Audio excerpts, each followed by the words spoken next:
ಭಕ್ತರ ಸಾರಿಗೆ ಸೌಲಭ್ಯಕ್ಕಾಗಿ ಯೋಗಿ ಸರ್ಕಾರದ ಹೊಸ ಕ್ರಮ.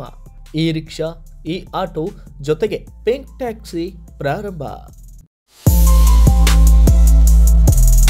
ಜಮೀರ್ ಅಹಮದ್ ಕೈ ಹಿಡಿದು ಕರೆತಂದ ರಂಜೂರ್ಲಿ.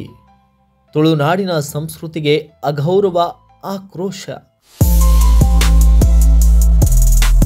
Bengal cyclone effect. ಹವಾಮಾನ ಇಲಾಖೆಯಿಂದ ಭಾರೀ ಮಳೆಯ ಮುನ್ಸೂಚನೆ. ಕರ್ನಾಟಕ, ಕೇರಳ ರಾಜ್ಯಗಳಿಗೆ ಅಲರ್ಟ್. ಧಿಕ್ಕಾರಗಿಂತ ಅಧಿಕಾರಕ್ಕೆ ಬೆಲೆ ಜಾಸ್ತಿ. ಕಲಿಯುಗದ ಕರಾಳತೆ ಬಿಚ್ಚಿಟ್ಟ ಯುಐ. ಕ್ರೀಡಾ ಮಕ್ಕಳಿಗೆ 25% ಹಾಜರಾತಿ. 10 ಗ್ರೇಸ್ ಮಾರ್ಕ್ ನೀಡಲು ಸರ್ಕಾರ ಚಿಂತನೆ. ಸಿಎಂ. ಜಿಯೋ ಬಂಪರ್. ತಿಂಗಳಿಗೆ ₹160ನಂತೆ 84 ದಿನ ವ್ಯಾಲಿಡಿಟಿ. ಉಚಿತ ಕರೆ, ಡೇಟಾ ಪ್ಲಾನ್. ಪಾಕಿಸ್ತಾನ್ ಜಿಂದಾಬಾದ್ ಅಂದರೂ ಕ್ರಮವಿಲ್ಲ, ನಮಗೆ ನೋಟಿಸ್. ಚಂದ್ರಶೇಖರನಾಥ ಸ್ವಾಮೀಜಿ.